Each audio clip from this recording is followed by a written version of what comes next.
Hoje nós falaremos sobre os fundamentos do treinamento físico. Começaremos falando sobre o ciclo de compensação e aí entraremos nos princípios do treinamento físico. São uma série de princípios e hoje nós falaremos sobre dois principalmente. Bom, vamos entender primeiro um pouquinho dos fundamentos do treinamento. Pessoal, quando a gente fala de treinamento, nós falamos de causar estímulos ao organismo a fim de causar adaptações biopositivas, certo?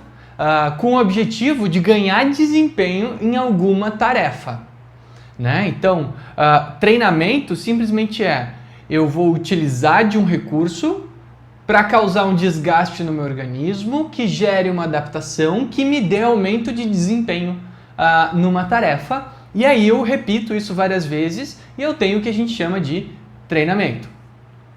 Claro, obedecendo às especificidades de cada pessoa, obedecendo à especificidade da modalidade ou do tipo de exercício que é praticado. O fundamental é garantir que esse estímulo cause um estresse no organismo e em seguida uma adaptação. E nós podemos desenhar isso graficamente, né? Normalmente um gráfico é uma forma muito simples da gente estar tentando explicar um fenômeno ao longo do tempo, né? E o gráfico que representa isso é um gráfico que nós chamamos de ciclo de supercompensação. O que é o ciclo de supercompensação? Bom, é uma forma de apresentar o desempenho com o passar do tempo, certo? Então, o que nós temos aqui? Nós temos basicamente o desempenho com o passar do tempo. Ou seja, se eu estou aqui mais ou menos na linha de base, meu desempenho está estável. Se ele sobe, o meu desempenho está subindo. E se ele desce, meu desempenho está descendo. Isso em qualquer tarefa. Ou seja, se o meu desempenho está subindo, né? Se ele vem nessa linha, o meu desempenho está subindo. E se ele vem nessa linha para baixo, o meu desempenho está caindo. Isso em qualquer tarefa, certo? Desde uma atividade aeróbia, de uma atividade de força, a gente pode imaginar o meu desempenho jogando futebol, jogando basquete, em qualquer esporte ou tarefa, nós vamos utilizar a mesma lógica do ciclo de supercompensação. E ainda, nas próximas aulas, quando nós veremos mais a fundo cada um dos princípios e ainda cada uma das capacidades físicas que vão ser desenvolvidas, a gente vai entender que esse ciclo de supercompensação ele se repete, no entanto, ele é aplicado a diferentes contextos, certo? Vamos lá. Então, se a minha linha aqui está em linha reta com o passar do tempo, significa que o meu desempenho está estável, ou seja, eu estou em homeostase, certo? Então, a gente vai classificar esse primeiro momento como a homeostase.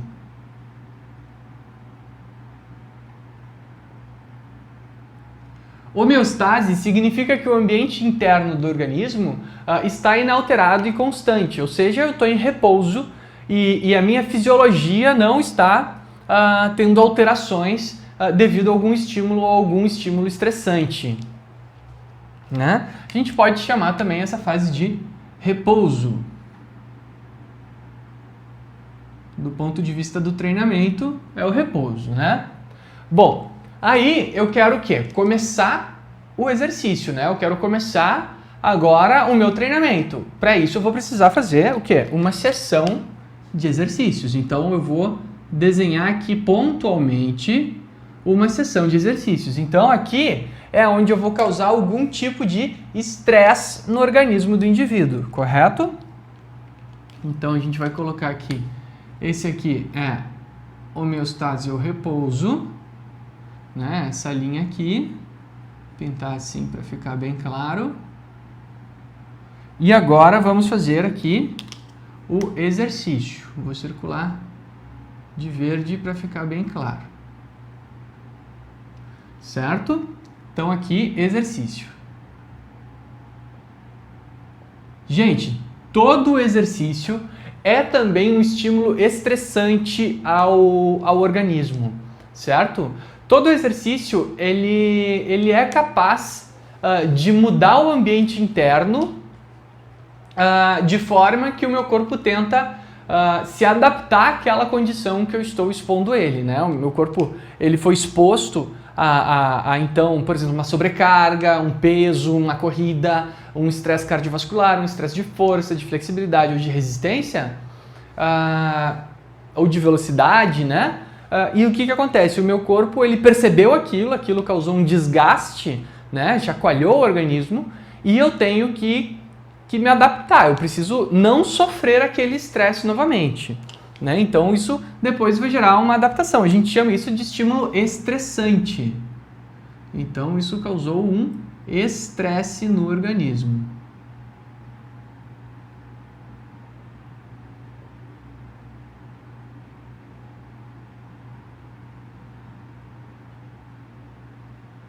Certo? Bom, o que acontece? Após o exercício, espera-se que o indivíduo fique cansado, né? É natural que a gente vai lá, faz um exercício e fica cansado depois desse exercício. Durante esse cansaço, durante a fadiga induzida pelo exercício, nós temos o quê?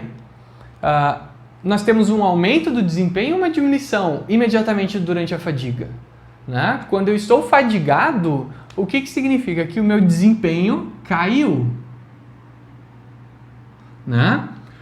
Pessoal, a definição de fadiga é a queda de desempenho em uma determinada atividade devido à repetição daquela tarefa. Então, se eu estou cansado, fadigado, significa que o meu desempenho durante aquela tarefa caiu. Isso é muito importante, porque em todas as capacidades físicas nós vamos repetir isso, né? A gente vai ver como causar estímulos suficientemente estressantes a ponto de que o indivíduo perca desempenho naquela tarefa, né? Exemplo, o indivíduo conseguia correr 1 km em 5 minutos e agora ele demora 7 minutos para caminhar. Ou seja, o desempenho dele naquela tarefa diminuiu. O indivíduo conseguia levantar 100 quilos numa barra e aí ele fez o exercício, levantou muitas vezes e agora ele consegue levantar só 80 naquela mesma sessão, né? Ou ainda o indivíduo tinha uma frequência cardíaca durante o exercício de esteira de, vamos pensar assim, 160 batimentos por minuto e ele fez tanto esse exercício, né, já está tanto tempo fazendo esteira que a frequência dele já está subindo para 180. Então, a gente tem aqui várias coisas que começam a nos mostrar que o indivíduo está em fadiga. Então, a gente vai desenhar o próximo ponto aqui e vamos chamar de fadiga. Pessoal, fadiga, eu já vou escrever a definição aqui, é basicamente a queda do desempenho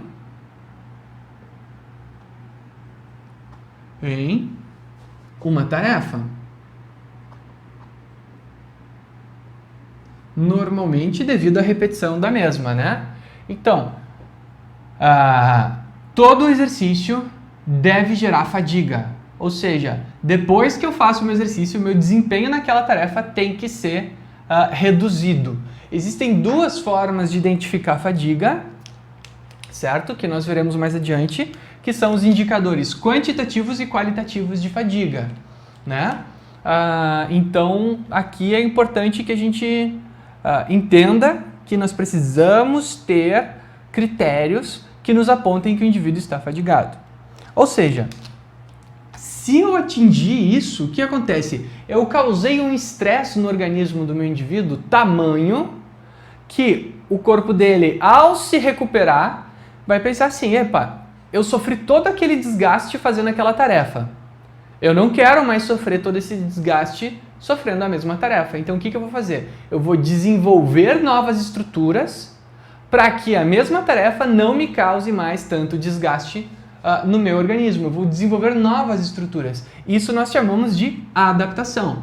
Então, o que acontece? Eu vou me recuperar, certo? Então aqui a gente vai chamar de recuperação. Cadê a caneta verde aqui? Então essa parte aqui a gente chama de recuperação.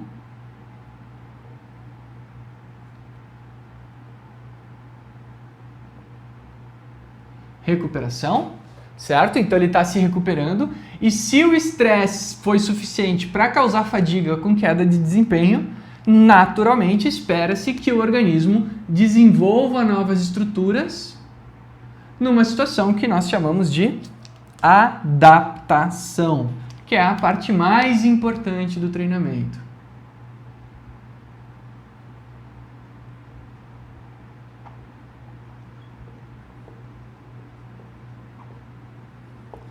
O que é adaptação, pessoal? Adaptação é basicamente o desenvolvimento do meu corpo com alterações fisiológicas biopositivas a fim de melhorar o meu desempenho na tarefa devido a um estímulo estressante, né? Isso é adaptação. É quando o estresse me prejudicou e eu vou desenvolver novas alterações fisiológicas para que esse estresse não me prejudique tanto. Ou seja, eu vou me acostumar àquele agente estressante, certo? Essa é a adaptação. A adaptação é nada mais nada menos do que a gente se acostumar, do que nós nos acostumarmos com uma determinada tarefa para que ela não nos cause tanto desgaste, né? Então isso é o que a gente chama de adaptação ou de supercompensação, né? Por que supercompensação?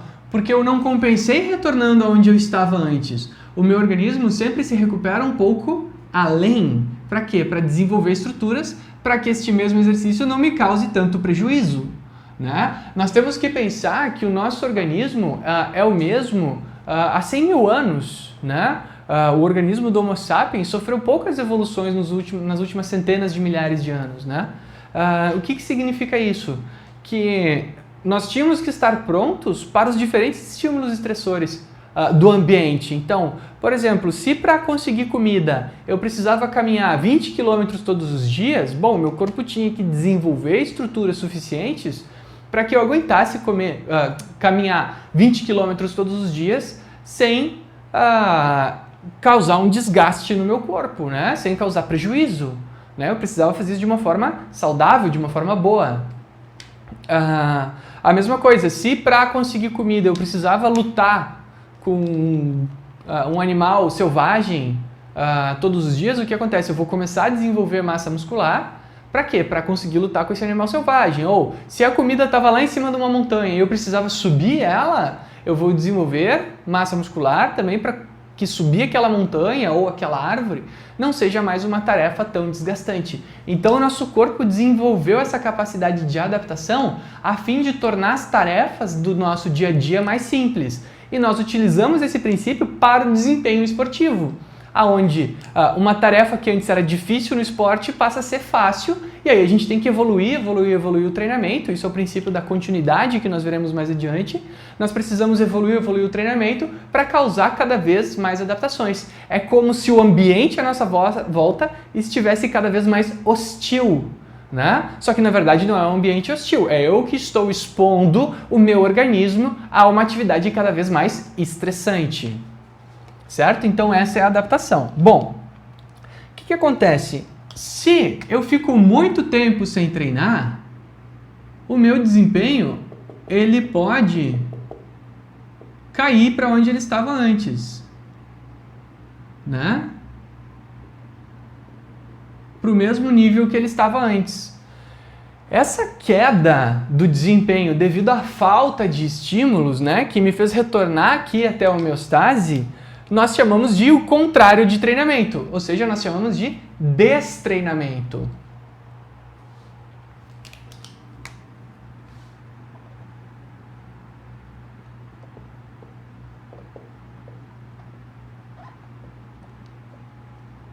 Destreinamento. Então, o destreino, ele é o contrário de treino, né? Por quê? Porque eu não me expus a agentes estressores, né? Eu não treinei de novo quando eu estava aqui em cima. E olha, como meu desempenho aqui estava melhor, o que acontece? Esse estresse aqui vai ter que ser muito maior para eu chegar na fadiga de novo. Né? Olha só que interessante. Então eu estou adaptado, eu vou ter que causar um estresse tão grande para chegar na fadiga, para aí poder começar a subir novamente com uma nova adaptação. Como eu não fiz isso, meu corpo retorna à condição que ele estava antes. Aí você se pergunta, Gui, por que o corpo retorna à estrutura que ele estava antes? Ele tinha acabado de desenvolver. Gente, isso é natural. Por que eu vou gastar energia? Pensem que o corpo de vocês é o mesmo desde lá do Homo sapiens que vivia na savana africana, né? Vivia coletando, não existia nem agricultura, né? O nosso corpo sobreviveu para viver como nômade coletador, né? O que acontece? Por que eu vou manter uma estrutura no meu corpo que gasta energia se ela não está sendo utilizada? Lembrem-se que eu tinha que economizar muita energia. O nosso corpo ele é muito bom em economizar energia para tarefas que eu possa precisar de energia depois. Então, toda a estrutura que não está sendo utilizada, né, por exemplo, uma massa muscular nova, um maior número de mitocôndrias para o meu condicionamento cardiorrespiratório, hipertrofia muscular, um maior número de glóbulos vermelhos também para o condicionamento cardiorrespiratório, uma melhor capacidade de recrutamento muscular, né? Enfim, uma série de adaptações que o exercício pode ter trazido e que eu não estou utilizando. O que eu faço? Eu descarto essas adaptações. Por quê? Porque elas são estruturas que gastam energia para serem mantidas, né? Uma maior massa muscular, por exemplo, gasta mais energia para ser mantida. O que o meu corpo vai fazer? Vai descartar. Então o corpo naturalmente sempre descarta as estruturas que não estão sendo utilizadas. É muito o que acontece, gente, em situação de pacientes acamados, por exemplo. Né? Se tem uma pessoa que está numa maca o dia inteiro, o que vai acontecer? A massa muscular dela começa a se perder, a densidade mineral óssea começa a diminuir, o coração dela começa a ficar cada vez mais fraquinho. Por quê? Porque ela não está se movimentando, ou seja, ela não está utilizando as estruturas do corpo dela para o seu dia a dia. Então o corpo começa a descartar elas porque elas não estão mais sendo utilizadas. Isso é um fenômeno natural, mesmo que isso traga uma série de prejuízos para o nosso organismo, né? A gente sabe que ficar acamado é algo muito ruim para o nosso corpo, né? Então, o que acontece? Essa vontade, né? Esse instinto do nosso instinto fisiológico, vamos dizer assim, do nosso corpo em estar economizando energia, descartando estruturas que não estão sendo utilizadas, ele é tão extremo que ele pode até apontar para o outro lado. Em vez de eu estar economizando energia, eu estou destruindo o meu próprio corpo devido ao sedentarismo exagerado, né? Essa coisa do paciente acamado. Então é um exemplo aqui bem clássico de destreinamento, certo? Que é o caso que eu coloquei aqui. Deixa eu ir adiante aqui na aula. O que acontece, gente? O destreinamento, tá? Ele vai ter um problema muito grande. Por quê? Porque o tempo de destreinamento, vocês podem ver que ele aconteceu muito rápido. Ele é de 3 a 4 vezes mais rápido do que o treinamento. Olha só que loucura isso aqui.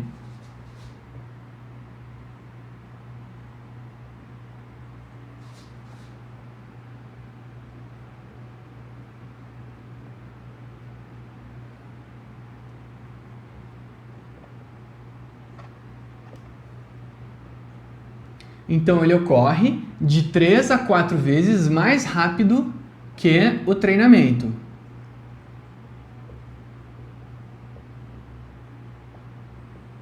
O que significa isso? Que se eu fui lá e fiquei um ano inteiro treinando, causando adaptações no meu corpo, né? E desenvolvi um determinado grau de condicionamento físico. Se eu ficar 3 meses parado, né? 3, 6, 9, 12, de 3 a 4 meses parado, né? Para dar de 3 a 4 vezes, eu vou perder tudo que eu ganhei naquele ano. Ou quase tudo, né? Por quê? Porque naturalmente o meu corpo ele vai ver, bom, esse cara não está utilizando aquelas estruturas, o ambiente externo não está mais tão hostil. Lembrem que esse hostil, na verdade, não é a hostilidade do ambiente, mas o grau de estresse que eu expus o meu organismo, normalmente utilizando o exercício. O ambiente não está mais tão hostil, o que eu vou fazer? Vou começar a descartar as minhas estruturas. E aí tudo aquilo que eu ganhei em 1 ano, em 3 a 4 meses eu perco tudo, né? Por quê? Porque é muito mais difícil desenvolver novas estruturas, porque isso é fisiologicamente muito caro para o meu organismo, do que eu descartar, né? É muito mais fácil eu destruir uma estrutura, por exemplo, eu vou pegar um exemplo assim, um banquinho de madeira. É muito mais fácil eu desmontar um banquinho de madeira do que eu construir um banquinho de madeira desde o início, né? A construção, como ela tem uma lógica, tem uma forma, eu preciso das proteínas corretas, estruturadas no local certo, eu preciso que seja transportados o metabolismo até aquele local, a energia, os nutrientes, as vitaminas, as proteínas estruturais lá no ribossomo, cada uma tem que ser produzida do jeito certo, encaixadinho. Isso demora tempo. Já desmontar, eu não preciso de lógica nenhuma, né? A célula entra em apoptose e é destruída e pronto, não preciso mais dela. Né? O nosso corpo é muito mais rápido em destruir as suas próprias estruturas do que em produzir novas estruturas. Então é natural que o destreinamento ele ocorra de forma mais rápida. Mas, no entanto, contudo, todavia, nós temos também o retreinamento.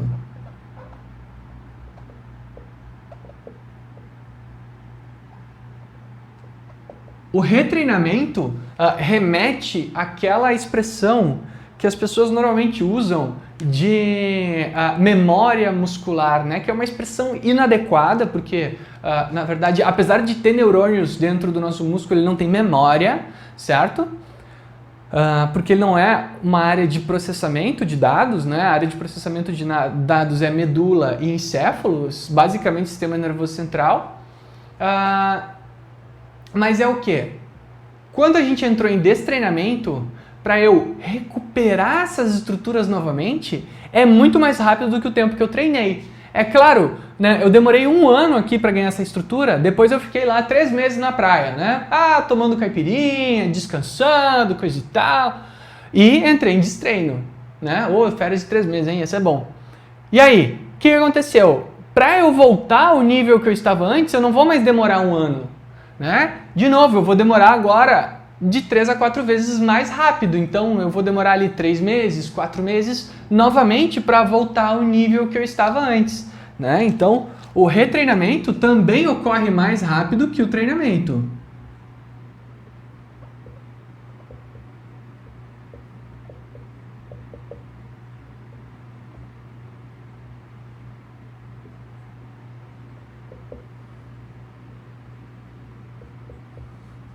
Certo?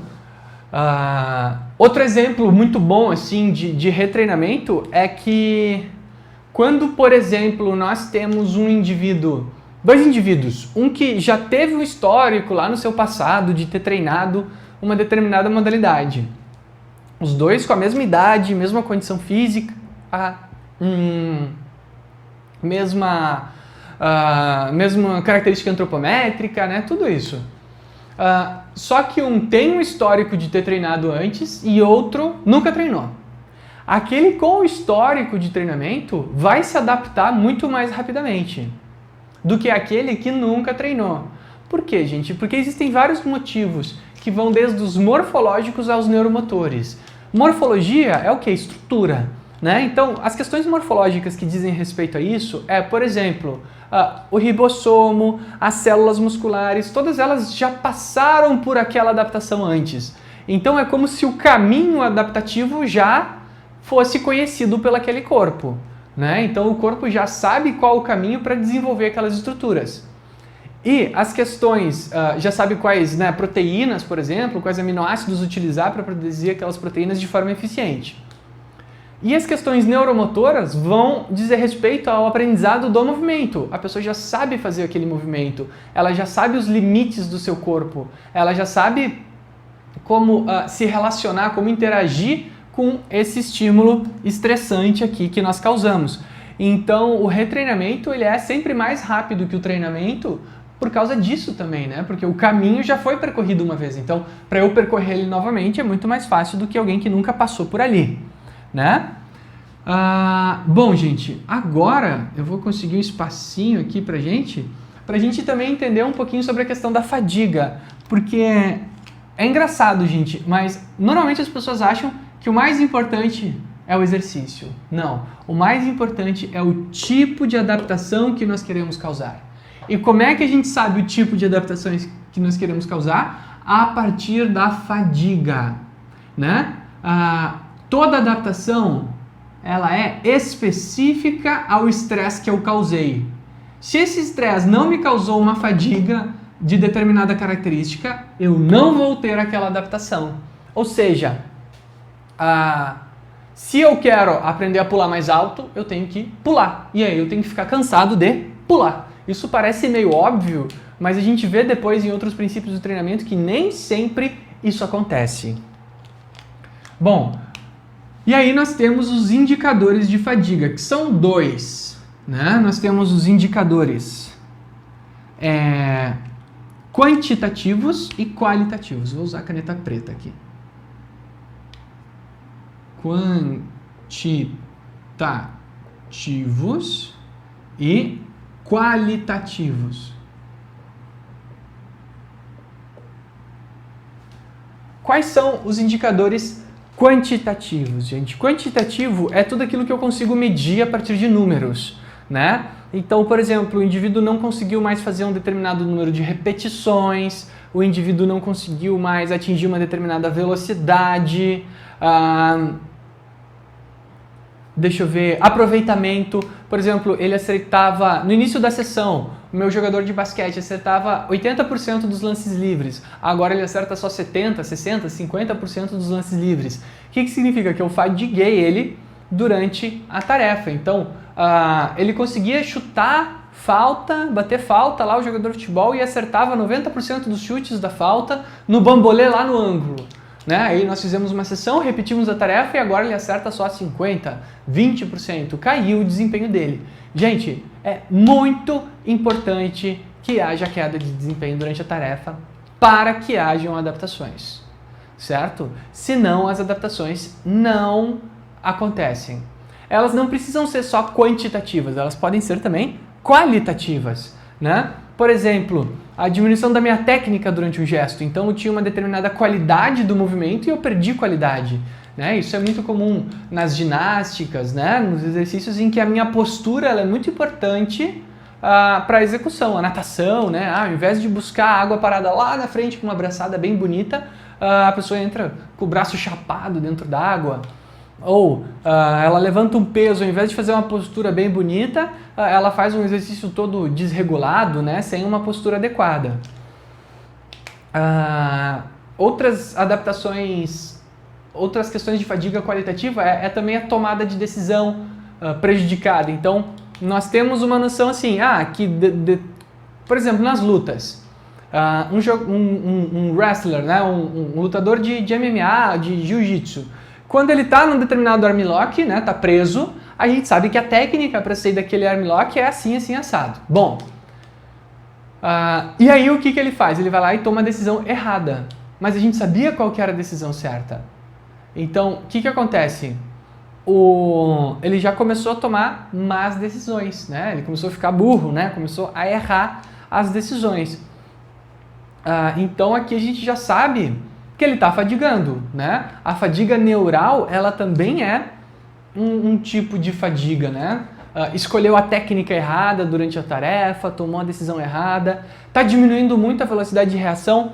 Então, por exemplo, se ele tomava uma decisão ou realizava a sua reação alguns milissegundos depois da tarefa executar, e agora ele está demorando 1 segundo, 2 segundos, né? Para começar a tarefa, a gente já sabe, opa, ele está entrando em fadiga. Então a gente sabe que nós estamos chegando aonde nós queríamos, que é a fadiga, para que depois haja a adaptação naquela dada tarefa que nós estamos fazendo, certo, pessoal?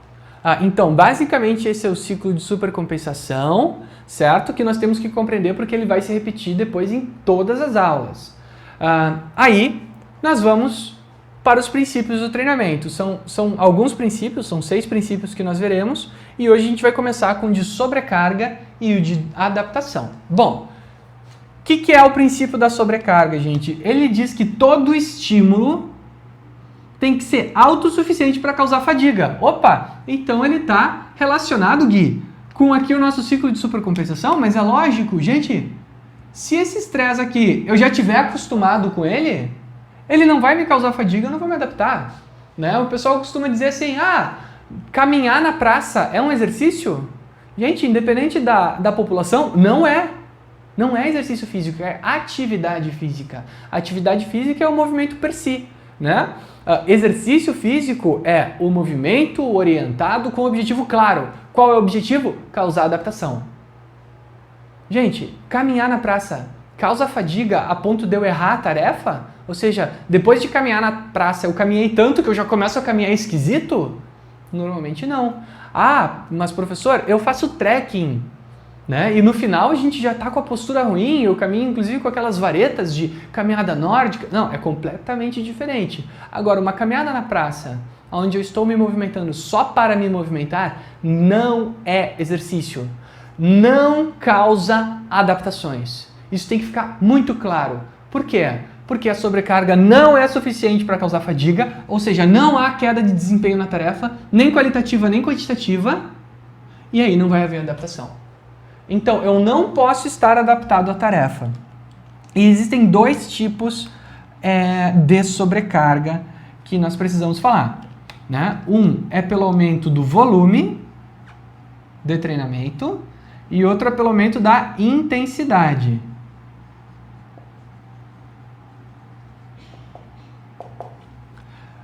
Como assim? Bom, eu posso utilizar tanto o volume, que é o tamanho da minha tarefa, quantas vezes eu repeti essa tarefa, como um agente estressor para causar fadiga.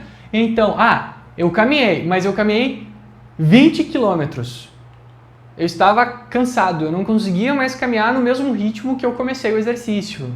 Ou eu não consigo mais repetir essa tarefa a ponto de caminhar mais 20 quilômetros. Ótimo!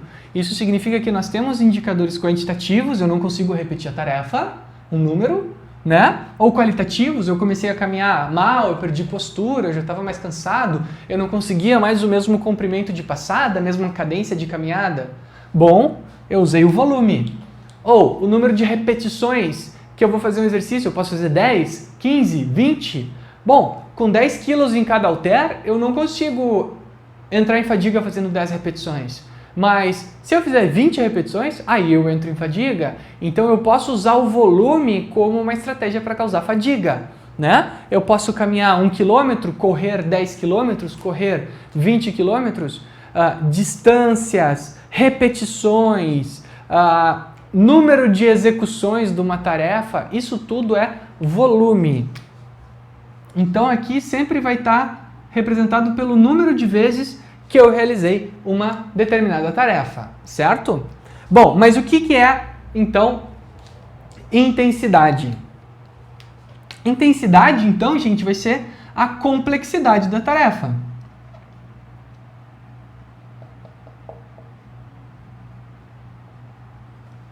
Como assim, Gui? Gente, olha só. Eu posso fazer uma determinada tarefa, correr 10 km a 8 km por hora, 10 km por hora, 12, 16, 20 km por hora. Eu estou aumentando a intensidade. A velocidade é um marcador de intensidade. Por quê? Porque eu estou fazendo a mesma tarefa, só que a complexidade da tarefa aumentou. Eu posso levantar um peso de 10 quilos 10 vezes ou, mantendo as mesmas 10 vezes, mantendo o mesmo volume, aumentar para 20 quilos, 15 quilos, 30 quilos. Aí eu estou aumentando a intensidade. Mas intensidade, gente, ela não é só a velocidade, a carga que eu vou fazer. Ela pode ser também o grau de desafio da minha tarefa. Então, eu tinha que fazer, por exemplo, vamos pegar um exemplo que é o seguinte, eu posso fazer um agachamento com uma perna só, com as duas pernas, ou eu posso aumentar a complexidade e fazer com uma perna só. Eu posso fazer um agachamento no chão, ou em cima de uma superfície instável, uma prancha de equilíbrio e tentar fazer um agachamento. Eu aumentei a intensidade, porque a complexidade da tarefa aumentou, né? Então eu posso usar a complexidade de variações de intensidade, eu fiz um pouco mais fraco, um pouco mais forte, alternei entre essas sobrecargas, é uma forma de eu estar manipulando a intensidade da minha tarefa. Eu posso fazer um exercício onde eu tenho que erguer uma barra inteira reta ou duas barras soltas, e isso se torna muito mais instável. Nos esportes, eu posso pedir para o meu atleta sacar no voleibol para outra quadra ou sacar no voleibol exatamente onde eu larguei um bambolê, tem que ser no alvo, eu aumentei a complexidade, isso aumenta a intensidade da tarefa. Ou eu pedi para ele fazer um zigue-zague entre cones, ao invés de fazer em 5 segundos, que é o tempo que ele está acostumado, eu vou pedir para ele fazer em 3 segundos, eu vou pedir para ele fazer o mais rápido que ele consegue para conseguir atingir a fadiga, para conseguir começar a perceber erros durante a tarefa. O importante é que a tarefa seja tão desgastante que o atleta comece a causar erros, comece a ter falha na execução, certo? Bom, e adaptações? O que são adaptações? Gente, adaptação é basicamente qualquer alteração biopositiva que o meu organismo vai ter, tá? Alterações biopositivas, em resposta ao estresse causado no organismo. Então são novas estruturas, novas coisas que vão surgir no meu corpo para tentar fazer eu sofrer menos na mesma tarefa, se ela foi de alta complexidade ou se ela foi de alto volume. Bom, eu tenho dois tipos de adaptação principal que pode ocorrer no nosso corpo, tá? Uma é o que nós chamamos de adaptações neurais e outra que nós chamamos de adaptações morfológicas. Certo? Adaptações neurais dizem respeito, gente, à minha capacidade de recrutamento muscular. Como assim? Eu aprender a fazer a tarefa. Então, bom, quais são as nossas adaptações neurais e quais são as nossas adaptações morfológicas? Gente, adaptação neural é toda aquela adaptação que diz respeito ao aprendizado da tarefa, ou seja, eu descobrir quais músculos devem ser recrutados, quando e em qual intensidade para realizar um movimento. Nós chamamos isso de engramas motores, né? O engrama motor é basicamente a sequência de recrutamentos para realizar um movimento. E as adaptações morfológicas é quando eu ganho estruturas novas para fazer a mesma tarefa. Então, ganhei mais massa muscular, ganhei ossos mais densos, tendões mais rígidos, ligamentos mais resistentes, melhor condicionamento cardiovascular, né? São novas estruturas que eu ganho para poder realizar aquela tarefa. Então, o que acontece? As adaptações neurais sempre vêm antes das adaptações morfológicas. Por quê? Gente, é só a gente pensar assim, ó, vamos agora começar a ensinar o lançamento do handball, chutar a bola no gol, né? Então, o que acontece? A primeira vez que a pessoa faz, ela pega e faz aquele movimento feio, inadequado, né? E aí, o que acontece? Com o tempo, ela vai aprendendo que ela tem que pegar a bola, botar o braço para frente para se equilibrar, girar o tronco, usar a perna. Então, recruta primeiro o tronco, o ombro, o cotovelo aqui, as pernas, panturrilha, para fazer um movimento cada vez mais adequado ou possível, né? Isso vai desde uma caminhada, uma corrida, exercícios de levantamento de peso, saltos, lançamentos no handball, salto em altura, salto em distância. Eu vou aprendendo qual é o recrutamento que eu tenho que fazer para fazer a tarefa, para fazer ela cada vez melhor e mais eficiente. Então, as primeiras adaptações, elas sempre são neurais e depois começam a vir as adaptações morfológicas, tá? Mas nós sempre mantemos as adaptações neurais continuamente sendo desenvolvidas no nosso corpo. Por quê? Porque nós estamos cada vez mais tentando melhorar a nossa tarefa. Por exemplo, um atleta que faz um movimento de alta qualidade, né, com alto desempenho, o que acontece? Ele vai ter que começar a fazer a sua tarefa com cada vez mais maestria para acertar o máximo possível, errar o mínimo possível e conseguir fazer a mesma tarefa cada vez com a maior complexidade, ou seja, nas situações mais adversas possíveis. Olha só que interessante como esses dois conceitos estão interligados, né? O meu estresse, a minha sobrecarga, o que acontece? Eu tenho que causar adaptações que me permitam fazer um recrutamento muscular cada vez mais específico. E é por isso que nós dizemos que a intensidade do exercício, ou seja, o aumento da complexidade da tarefa, diz respeito a adaptações específicas, sejam elas neurais ou morfológicas. E o volume diz respeito mais a um ganho de condicionamento mais global, mais geral, né? Sem tanta adversidade quanto o treinamento de intensidade. Então, nós sempre buscamos causar adaptações mais específicas no meu corpo via intensidade. Por quê? Porque elas são muito mais proveitosas para um número maior de situações. Certo? E depois vem as adaptações morfológicas, que são estruturas para garantir que aquela minha sequência de ativação muscular, ou seja, aquele meu engrama muscular, ocorra cada vez mais adequadamente. Certo? Então, revisando, pessoal, se eu estou em repouso, eu começo um exercício, esse exercício tem que ter uma sobrecarga, seja ela de volume, ou seja, número de vezes que eu vou fazer a tarefa, que é uma adaptação geral, ou seja ela intensidade, ou seja, complexidade da tarefa, uma adaptação mais específica para conseguir me desenvolver estruturas para eu conseguir vencer tarefas de maior complexidade que me causem fadiga. A fadiga, ela é a queda do meu desempenho naquela tarefa. Eu preciso ter alguma coisa que me indique que o atleta está fadigando, ou indicadores quantitativos ou indicadores qualitativos, né? Ou seja, o número de vezes que ele está fazendo é pior, o aproveitamento dele é pior, ou a técnica de execução está inadequada. Essa fadiga, eu vou me recuperar dessa fadiga depois. Se o meu estresse foi suficiente, o que acontece? Eu supercompenso, né? Supercompensação, que é a adaptação. Essas adaptações podem ser neurais ou morfológicas, então eu posso aprender uma melhor técnica, um recrutamento muscular, uma velocidade de reação, né?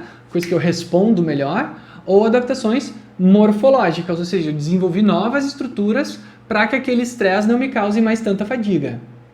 Se eu não treinar mais, eu entro em destreino, que ele é 3 a 4 vezes mais rápido que o treino, lembrando que daqui até aqui é treinamento, então treinamento é exercício, é fadiga, é descanso, é adaptação, tá? No entanto, o retreinamento também é rápido, então eu vou subir aqui mais rápido quando a gente fala do retreinamento. Uma vez que a gente pode ver essa curva, a gente não só como uma sessão de exercício, mas como um longo período de tempo, né? Aqui está dimensional, eu não estou falando em dias, isso pode ser anos, pode ser muito tempo, onde eu venho repetidas vezes causando estresse no meu organismo e esperando adaptações. Certo, pessoal? Espero que tenham aproveitado a aula de hoje. Qualquer coisa, estou disponível para dúvidas. Um abraço.